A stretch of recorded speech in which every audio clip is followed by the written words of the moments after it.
इसको बोला जाता है क्रीज लाइन, ठीक है। वाला मतलब हमारी आई बॉल के ऊपर वाला हिस्सा, और ये वाला जो पार्ट है ये आउटर कॉर्नर है। इस तरह से ब्लेंड करूंगी कि ये शेडो बन जाए। लैशेस वाले बाल जो है वो नेचुरली अटैच है। जैसा भी आपको विंग पसंद है आप इसके साथ विंग बना दोगे। अस्सलाम वालेकुम ऑल ऑफ यू, कैसे हो आप सब लोग। उम्मीद करती हूँ कि आप सब लोग ठीक होंगे।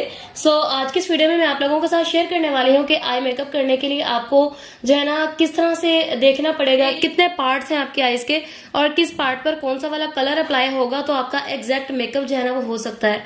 तो हम जो है ना इस तरह से स्टार्ट करेंगे। मैं एक आईज पर आपको जो है ना इस तरह से मार्जिन बना के दिखाऊंगी, दूसरे आईज पर हम जो है वो कलर्स अप्लाई करेंगे। देन देखेंगे कि वो कंप्लीट होने के बाद किस तरह का दिखता है। जब हम अपनी आईज को बंद करते हैं ना तो हमारे आईज का ये यहाँ से लेके यहाँ तक वाला वाइड हिस्सा है, इसमें हमें नहीं पता कि हमने कंटोर कहाँ तक करना है, हाइलाइटर कहाँ लगाना है, वेलवेट कलर कहाँ लगाना है, कुछ नहीं पता। हम बस अपनी मर्जी से जहां दिल करता है, जो कलर दिल करता है हम लगा देते हैं। ऐसा नहीं होना चाहिए। आपको पता होना चाहिए कि आपके कौन से पार्ट पर कौन सा कलर अप्लाई होना है, ठीक है। अगर मैं अपनी आईज को इस तरह से देखूं तो अगर आप आईज को बंद करो तो आपको कुछ भी जो है वो नजर नहीं आएगा एक प्लेन स्किन के अलावा। लेकिन अगर आप अपनी आईज को ओपन करो आईज, हाँ, तो यहाँ पर आपको ये लाइन नजर आ रही होगी। खोलो, ये देखें, ये एक लाइन बन जाती है ये वाली, ठीक है। इसको बोला जाता है क्रीज लाइन। बंद करो। ये वाली जो लाइन है ना हमारी, ये वाली, इसको बोला जाता है क्रीज लाइन, ठीक है। ये हमारी वो वाली लाइन है जिसको हम बहुत अच्छे से कंटोर करते हैं अपनी आईज को जो है ना वो बड़ा दिखाने के लिए, या फिर आईज की डेफिनेशन इसी तरह से होती है कि आप आईज को पहले अच्छे से कंटोर करो। अच्छा, मैंने आईज के ऊपर बेस नहीं लगाई हुई थी तो मैंने बेस बना ली है ऑफ कैमरा, ताकि मैं कलर अप्लाई करूं तो आपको क्लियरली नजर आ सके कि मैं कौन सा कलर अप्लाई कर रही हूँ। मैंने यहाँ पर जी क्रिस्टीन का पीच कलर लिया है इस पैलेट के अंदर से, और मैं इसको इस तरह से अप्लाई करूंगी और मैं उसको इसी एरिया में रहते हुए अप्लाई करूंगी जिस एरिया में मैंने आपको इस तरह से लाइन बना के दिखाई है, ठीक है। इस तरह से अगर आप आईज को इस तरह ऊपर से स्ट्रेच कर लेते हो तो आपको ज्यादा आसानी होगी कलर अप्लाई करने में। अभी अगर मैं बात करूं अपनी इस क्रीज लाइन के नीचे वाले एरिया की, तो यहाँ पर आपको यहाँ से लेके यहाँ तक पूरा पार्ट नजर आ रहा होगा, जो कि बेसिकली 3 पार्ट्स में जो है वो डिवाइड हुआ है। मतलब हमारी आईज का ये वाला हिस्सा, ये वाला मतलब हमारी आई बॉल के ऊपर वाला हिस्सा, ये जो सेंटर वाला इतना सा पार्ट है ना, इसको बोला जाता है आई लिड। आईलिड तो बेसिकली आपका ये पूरा ही है, बट अगर मैं बहुत डिटेल डेफिनेशन में जाऊं तो हमारा ये वाला जो पार्ट है ना, मतलब हमारे आई बॉल के ऊपर वाला ये सेंटर पार्ट जो है ना, ये आईलिड बोला जाता है। और हमारे जो आईज का ये वाला पार्ट है ये इनर कॉर्नर है, और ये वाला जो पार्ट है ये आउटर कॉर्नर है, ठीक है। मतलब हमारी नोज के साथ से जो पार्ट है आई वाला वो हमारा इनर कॉर्नर है, और ये बाहर वाला जो हिस्सा है ना, ये वाला वी, ये हमारा आउटर कॉर्नर है, ठीक है।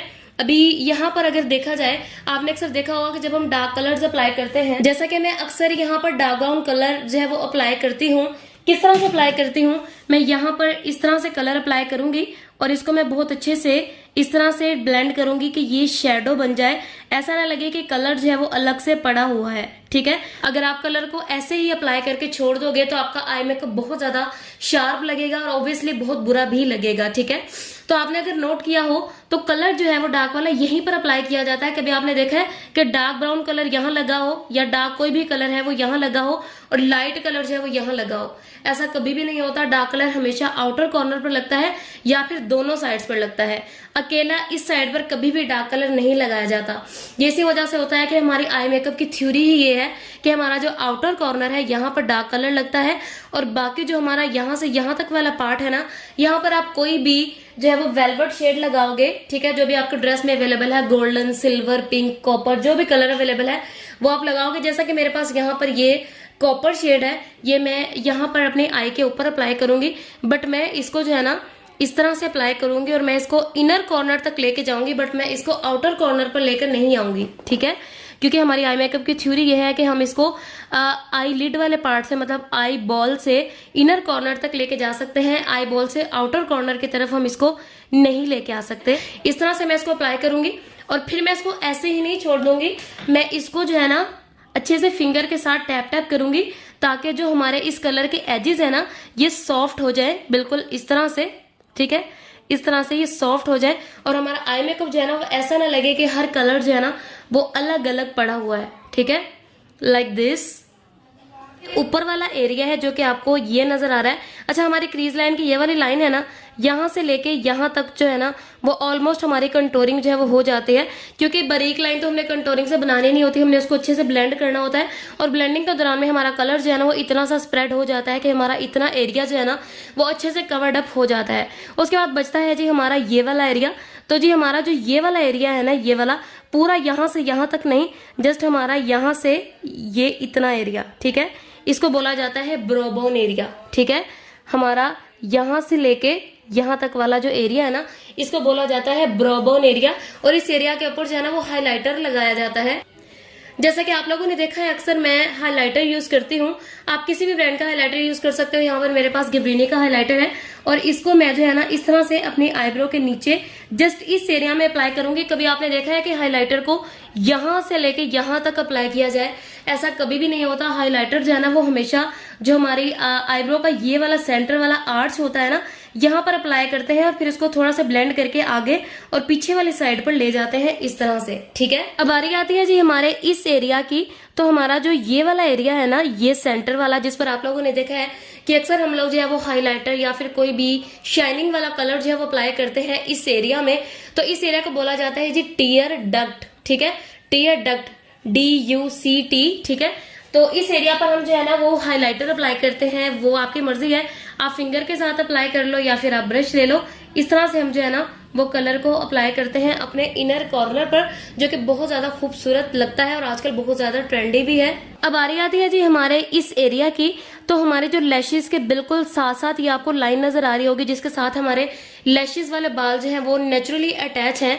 इस लाइन को बोला जाता है अपर लैश लाइन। ये वाली जो लाइन है ना हमारी, ये मैं आपको हाईलाइट करके दिखाती हूँ। ये वाली जो हमारी लाइन है जिसके साथ हम लाइनर लगाते हैं, उस लाइन को बोला जाता है अपर लैश लाइन। और इस लाइन के साथ जो है ना वो अक्सर हम लाइनर लगाते हैं, जैसा कि मैं अभी आपको लगा के दिखाने वाली हूँ।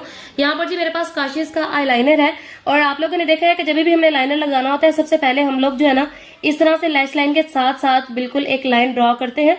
उसके बाद विंग बनाना जो है ना वो एक अलग प्रोसेस है, वो आपको पता है कि आपने बनाना ही है। ठीक है, बट हमारा फर्स्ट स्टेप जो है ना वो इस लैश लाइन के साथ साथ लाइन लगाना है।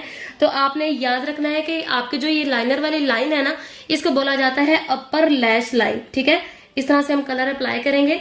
देन हम छोटा सा या जैसा भी आपको विंग पसंद है, आप इसके साथ विंग बना दोगे लाइक दिस। खोलो इस, फिर बंद करो, फिर खोलो, फिर बंद करो। ठीक है, इस तरह से आएगा कुछ।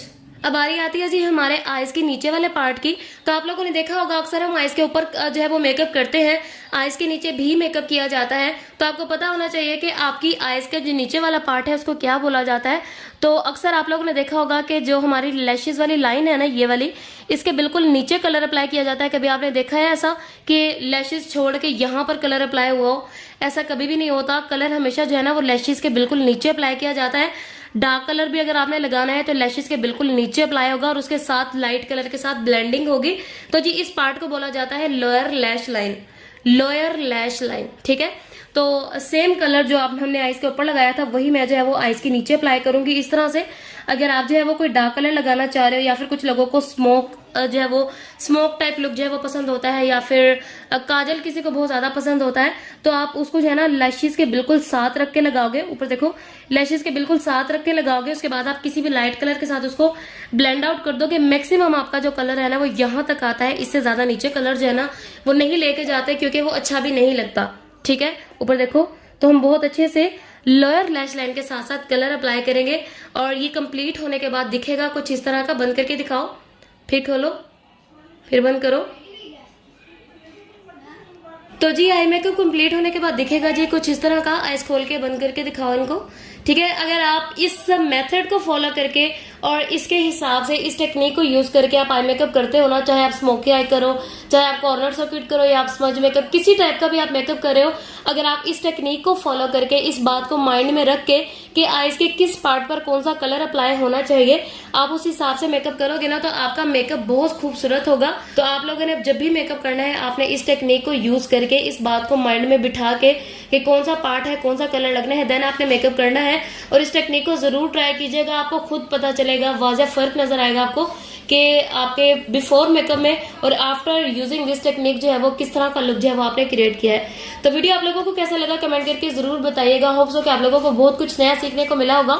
इसके साथ ही मुझे इजाजत दे, दुआ में याद रखिए, मिलते हैं एक और नई वीडियो में, तब तक के लिए अल्लाह हाफिज।